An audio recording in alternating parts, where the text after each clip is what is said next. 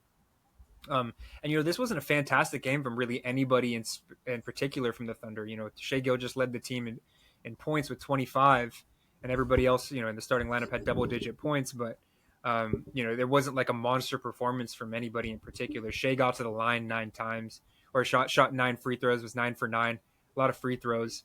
But I think it was just a lack of discipline again from the Clippers. Unfortunately, this was like the first bad game I could say that I saw from Derrick Jones Jr. 2 points only. Um, 2 turnovers, four fouls. Our leading scorer was Norman Powell with 24. It was just a lackluster second half from the Clippers, and Yeah. I don't want to beat a dead horse, but you got to keep that defensive intensity because we had the Thunder against the ropes, albeit it was in the first half. You got to maintain that defensive intensity and get them out of the game. Don't give them the hope that they need to get back into the game because they can do it. They're undefeated for a reason. So Yeah, but I think at the end of the day, I mean, we both predicted that we were going to lose this game. mm-hmm. I think at the end of the day that OKC is just a better team. I think that Sure, we tried. I think that we had a lead, but at the end of the day, I think that OKC was always going to come back, and they were always going to kind of. And I like I said, we both predicted that we weren't going to win this game. So I just think yeah, that this is just one that you know I think in a situation where if we have Kawhi, I think it's a different story. But I think for to go up against a team that was number one in the West last year, that is expected to be in that final 4, 5, 6 teams in the playoffs. I think that it's just tough to win a game like this. totally. And I think it's magnified more. You take this loss on the chin if we didn't lose, you know, 2 before that as well. So it's Yeah. it's magnified a bit by that. Um, but you move on. I really would have liked to see the Clippers get their first win in Intuit Dome against Shea Gilgeous just because of the storyline behind it. But we're gonna have to wait. Um, and hopefully we can get our first win tonight against the San Antonio Spurs that don't have Devin Vassell. Obviously, they have Victor Wembanyama, who's always a handful. But yeah, let's just jump right into previews. The first of which would be in about 30 minutes against the San Antonio Spurs in Intuit Dome. Um, the Spurs are, as it stands right now, 3-3. So believe it or not, the Spurs have a better record than we do. But I think, obviously, I think this is one game that if you were looking at the schedule, despite what we've seen the last couple games, I think this is one that you expect the Clippers to win. Hmm. They do have some youth, they have some energy, but I think that even despite not having Kawhi, I think we do have a talent advantage. Um, what's one thing that you're going to be looking for the most in this game, Rola? I think that this is going to be. So I guess my opinion. I don't know if you heard the news, but Pop. Well, at least from what I've Oh seen, I yeah. don't know if I'm getting sentled on Twitter, but from what I saw, Pop is going to be stepping away for like health issues Oh indefinitely. yeah. Uh, so I either this game can go one of two ways. Um, the Spurs either don't have that juice because they're missing their leader, someone who's been with the franchise for years, someone who is their vocal leader sometimes, and their coach Popovich, or they really want to win this game for Pop. Yeah. That's a good I point. I think didn't even Victor think about that. Wembanyama is. Sorry, what'd you say?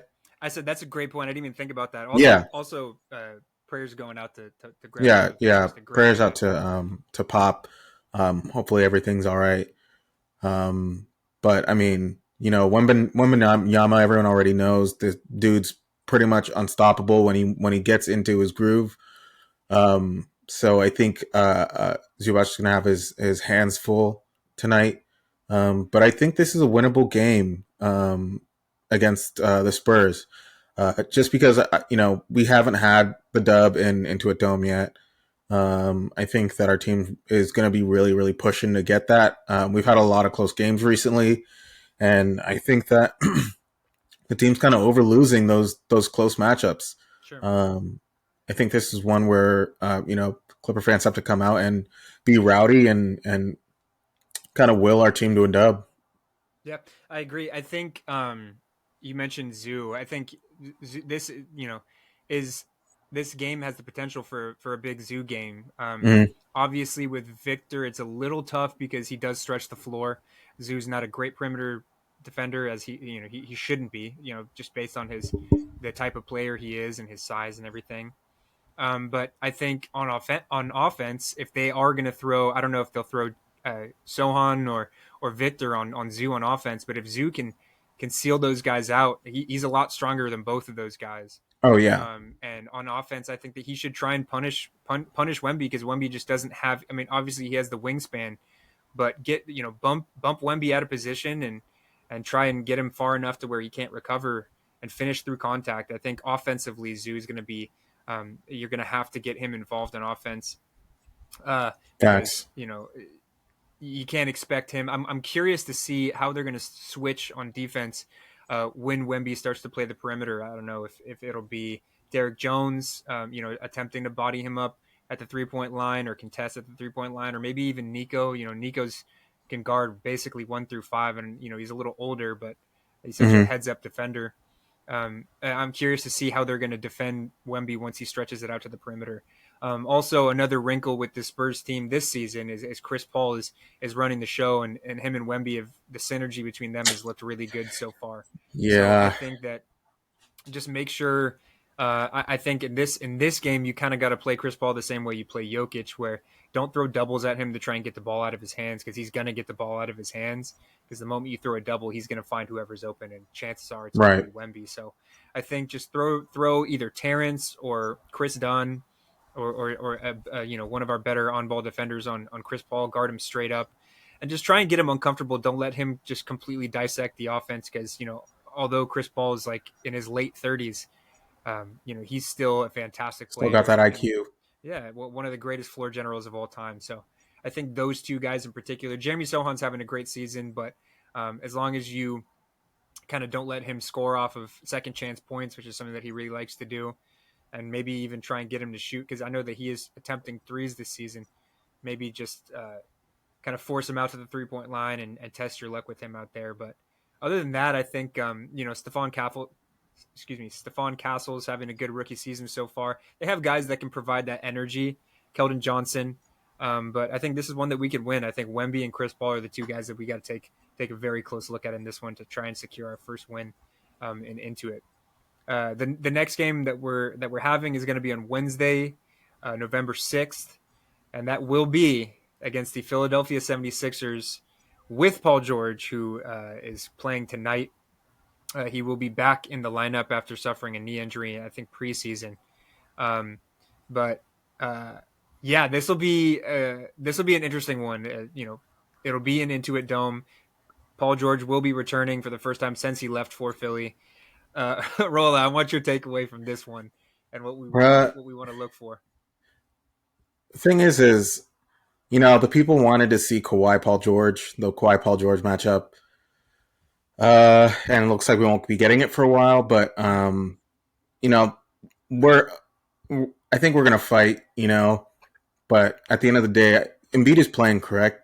Or did I see I'm something where I'm he's not sure, because I don't know if it's going to be a back to back for them or whatever, but I would imagine he plays. yeah, But it's just gonna be tough to win. I mean, the Sixers are just a better team. I mean, everyone knows this. It's not a secret. And Paul George doesn't have to do too much. One, he's coming off an injury. Two, uh, the team he has help. He has Tyrese Maxey. He has Embiid. If Embiid is playing, and the role players are pretty good. But what can you do? Paul George came to the Clippers and pretty much fucked us. Um, I mean, and that's that. it's. I mean, at the end of the day, it's sad. Hindsight, bro. You see Shea leading a team to the number one seed, leading the team to the playoffs, being a bona fide superstar in the league, in the MVP talks, and then you see Paul George, who has almost never been an MVP. I mean, once when he was in OKC. Um, you know, so it's an argument to say that Shea currently is better than Paul George. So it's just kind of hard to see, and then have Paul George leave, and then talk shit about the Clippers, about all we did for him. There's a lot of Paul And George then centric tragedy yeah, I mean, I think coming to a he's head gonna here. he's gonna he's gonna have a chip on his shoulder because he's brainwashed himself into believing that the Clippers are his enemy or have done something wrong to him, when in fact he is the villain, because he has choked every single year he's been on the Clippers. He's either choked or he's gotten injured. He's an anti-hero. He's an anti-hero. I mean, and there were multiple occasions where he missed free throws, or he collapsed, or he hit the side of the backboard, or he hyperextended his knee and then was out for 2 months. What a douchebag for hyperextending his knee, dude. Bro, the thing is Embiid recently, and I was going to make this a quick take topic, but Okay, I'll well, say it save right it, now. save it. No, save it, save it. Embiid recently got on the media because he said he wasn't playing back to backs, and people are starting to question his integrity and kind of like how much he wants it. And the dude played in the playoffs with Bell's palsy. The Yeah, dude that couldn't was see. wild. That was wild to watch. And like the thing is his knee was bleeding. He's playing with Bell's palsy. He's I'm like not literally playing laughing on. because No, but he's playing on half a knee. But I'm just saying that's the extent that these players go to because they get paid millions upon millions of dollars. Paul George gets paid $40 million plus a year. Most people won't make that amount of money in their lifetime. And this dude hyperextends his knee and is out completely for the playoffs, for the end of the season, for everything that we needed him for. He's gone. He won't even question coming back.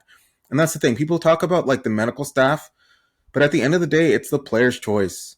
I mean, you can say and do whatever you want, but at the end of the day, if Paul George says, I'm fine, I will play, you don't know my body, I do, you don't know what I'm feeling inside, I'm going to play. And the doctor's got to be like, you know what?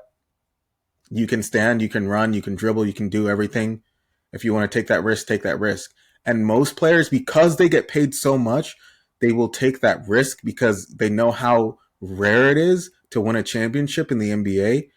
And Paul George is not willing to do that. And that's not, I don't want to say that's not the mentality I want on my team, but players that win don't have that mentality. Kobe, LeBron, Michael Jordan, Steph Curry. These are all players that would do anything to win, and Paul George does not have that within him. And that's why I am ecstatic he's no longer on my team. so to so to paraphrase all of that, Paul George is going to be coming back into it Dome as a member of the Philadelphia 76ers. Rola is very excited about the matchup, as you can tell. I think obviously this would be an awesome win, uh, given everything Rola just said, given the whole storyline. It would be tough, or excuse me, it will be tough. But honestly, I think with because where are the 76ers? They're struggling a bit, if I'm not mistaken. Let me see. What are the standings here? I'm actually not sure. They've But I been mean, struggling. Yeah, so the 76ers are 1-4. And obviously they've been missing Joel and they've been missing Paul George. They've been, injured. And, they've been unlucky. But I think that this team, until they start gelling and until they start getting, several games under their belt with their core group of guys, I think this is a game that we could take advantage of, not only because they haven't had a time to play together, but we're playing for something in the form of Paul George returning home yeah. to a stadium that he's never going to play in as a Clipper. And I think that there's a lot to play for, and we saw it in the Mavs series last season and last season's playoffs. Derek Jones can really hang with Paul George, even when he's playing at his best or at his healthiest or whatever. So I think, there's a lot of little narratives and little storylines that I personally think will go in the Clippers' favor in this one. Obviously, talent is talent. The 76ers have more of that than we do in this particular matchup. But I think that just based on everything that the Clippers will be playing for in this one, I honestly wouldn't be shocked if we took a win. It would probably be close, but this is one that I think could go in favor of the Clippers. Obviously, been wrong before, but that's my that's kind of my guess. Uh, Yeah, hopefully. the next two games will kind of bunch up into one. We're going to try and make this a quicker show because we do want to finish up before the Spurs game starts. Yeah. Um, the first of which will be Friday, November 8th at Sacramento. Um, obviously, that's a tough building to play in.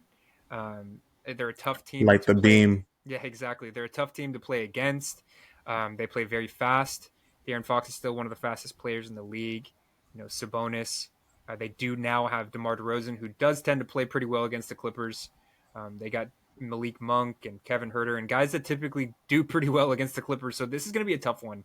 Um, I think that some of the best games that I've seen in the last couple of years, in terms of Clipper games, have been against the Kings. They always seem to be very good games, very close games, pretty evenly matched. Yeah. But it's going to be tough, and I think that our defense has to be in full effect because Mike Brown does really do a great job with the Kings offensively.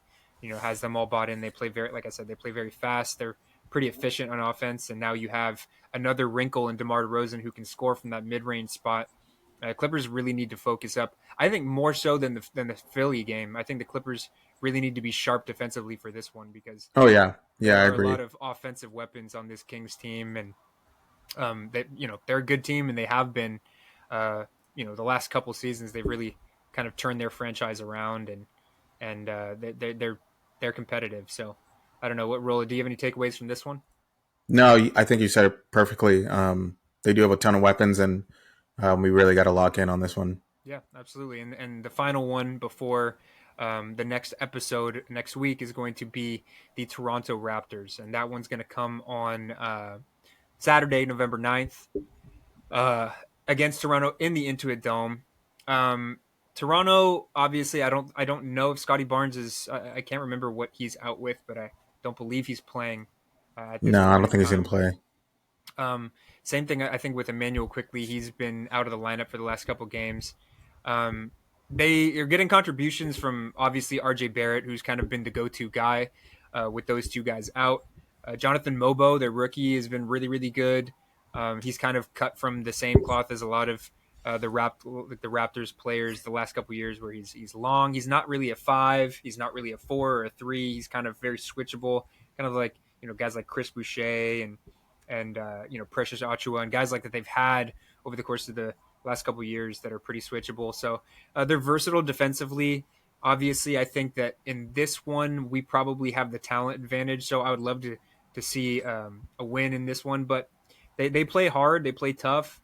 And like I said, RJ Barrett is shouldering a pretty heavy load this season, and he's Yeah. been known to go for 30, go for 35, and he can do that. So I think that's something that the Clippers got to watch out for. Grady Dick, they've been getting a pretty good contribution from Grady Dick.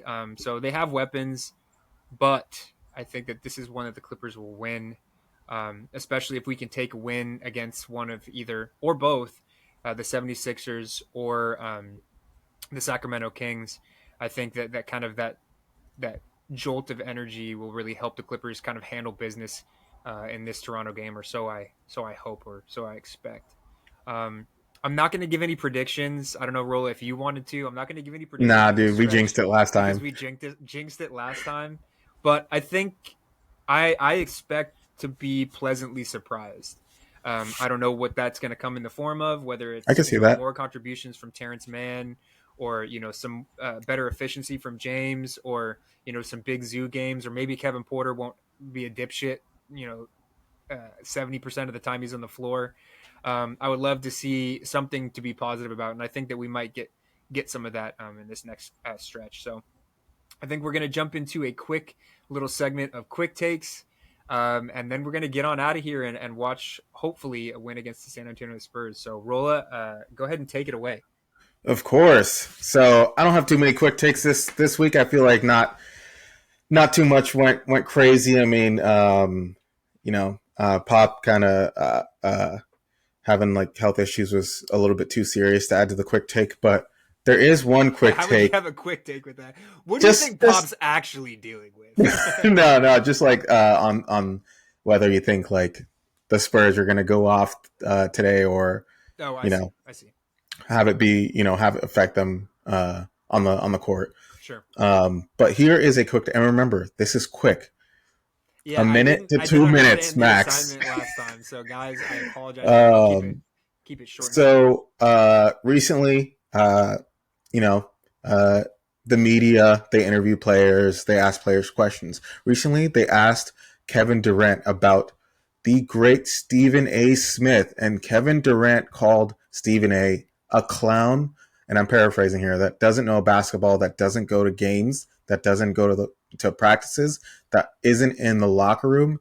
Yet he speaks on players consistently. And I want to know your thoughts on that, Nicholas Jacobs. Okay. I'm gonna keep this short and sweet. I'm really trying to abbreviate this in my mind. Stephen A. Smith, has put in a ton of work over his career.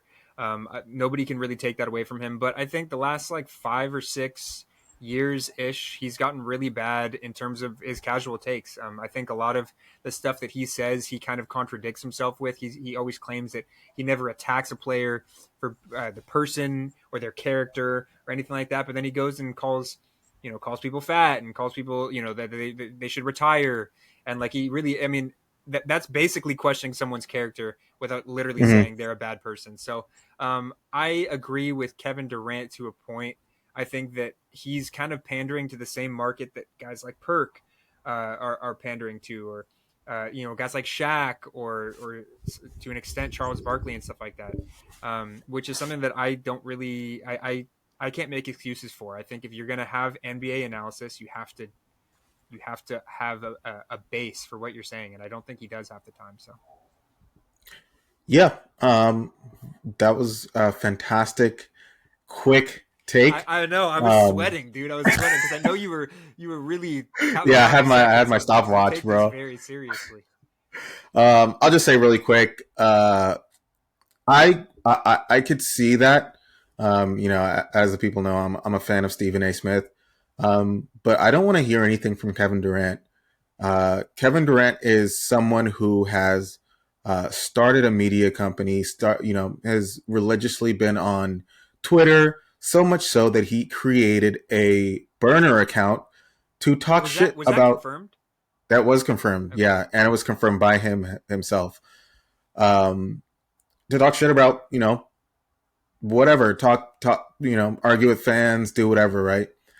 When it comes down to it, Kevin Durant, when he was I forgot what the name of his media company is. I didn't even know he had one, to be honest with you. Yeah, it's like, I forgot what it's called. Slim Reaper Productions. Yeah, maybe. But one of the first people he had on his show was Stephen A. Smith. And, something that Stephen A. Smith has said religiously is all these players talk about him like he isn't doing a job. They believe that the NBA is only basketball, when in fact it is, the players, it's the reporters, it's the media, it's the cameramen, it's the, all the shit that goes on in the background that these players don't recognize. And, once they're starting their second career after basketball, who do they come running to? And it's almost always Stephen A. to be in a movie, to be in their podcast. I mean, we saw Draymond Green interviewing Stephen A. I mean, Kevin Durant is interviewing Stephen A. And I just find it funny how these players call him a clown on one point, and then go to him and ask him for help or to be on their show on another hand. And I mean, we saw Stephen A. Smith on Paul George's podcast when Paul George was first starting. So I just find it very interesting how Kevin Durant can call Stephen A. clown when Kevin Durant has a media company. He knows the business. He knows that media today is quick clips. Stephen A. might say the craziest things ever or call people fat or whatever, but at the end of the day, he's just doing his job. And that's really all I have to say on that. Yeah. I think both sides are just doing their job. So I think right. It's hypocrisy from both sides. I just think that, I don't know, Stephen A. I think Stephen A. should be doing better sometimes. Yeah.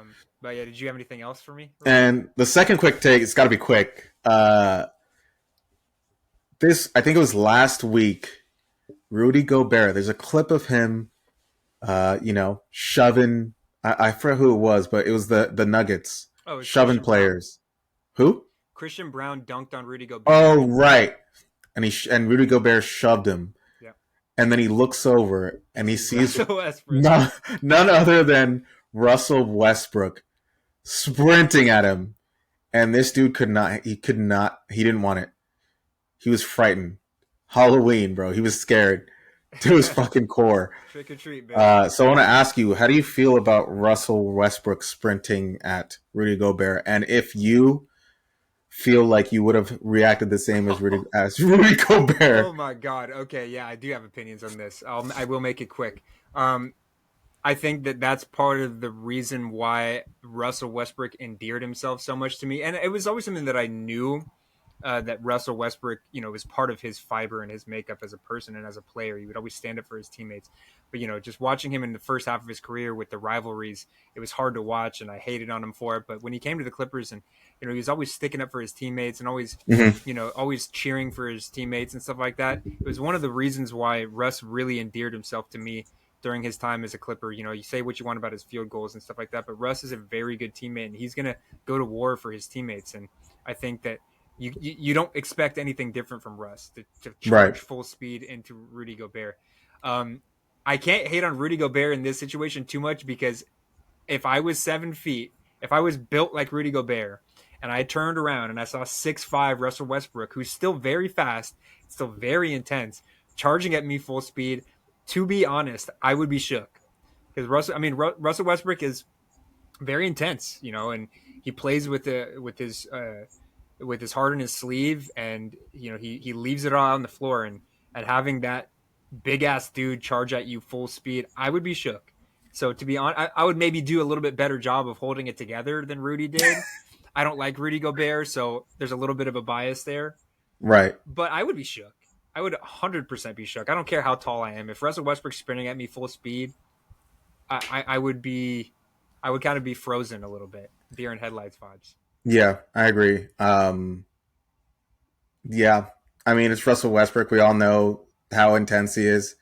I mean, you can literally pull up a.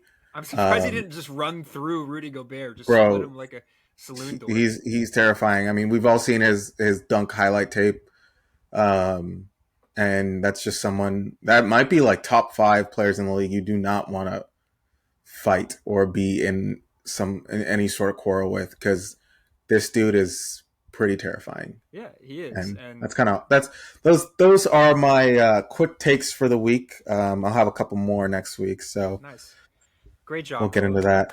Very good. Thanks, guys. I think that really does it for this episode. We tried to keep it short and sweet. We did want to finish up so we can watch this Spurs game. Hopefully, an ass whooping from the Clippers.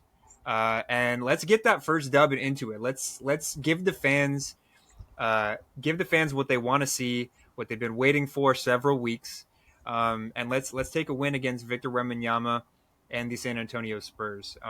Guys, we'll be back next week, hopefully with some good news. As Rola said up top, we do have that sweepstakes, guys. So go to our Instagram page, and what did they have to do? They had to like. You gotta like. You gotta like the Instagram post. You got to comment on the Instagram post, and you also have to like and comment on our YouTube post to be entered into the giveaway sweepstakes for $25 at Amazon. In this economy, guys, $25 ain't nothing to scoff at. So go out there, get your $25, your buckaroonies, and buy yourself something nice, courtesy of Amazon, courtesy of Jeff Bezos. Thank you guys so much for tuning in. We really appreciate it. We are just getting this season started. There is a ton to look forward to, guys. Despite the little skid that we've had, there's a ton to look forward to for this team. We don't know when Kawhi Leonard's coming back, but I believe he's coming back. So let's keep our heads up, Clipper Nation. Let's look forward to the future. And as always, let's go Clips. Go Clips.